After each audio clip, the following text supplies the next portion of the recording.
I'm Colin Shackelford. I'm the Assistant Director for West Texas Native Seeds here in Alpine, Texas.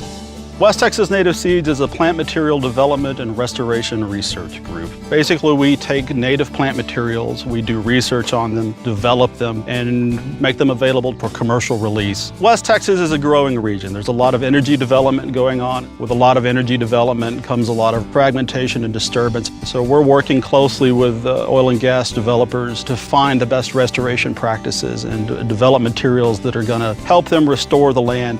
My family's been ranching in Texas for a very long time. I grew up working on my uncle's ranches with him, and working on the land was just an important part of my childhood. I like the idea of putting all the pieces back together. I like the idea of taking a fragmented or disturbed landscape and returning it back to its natural health. And these restorations would not work as well if we did not have these native pollinator species. The funding from FeedABee has enabled us to do is to hire a new cohort of students for this growing season.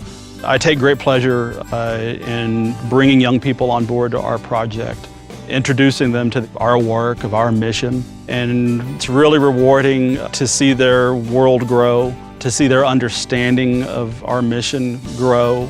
Everybody likes to give back, and each person does that in their own way.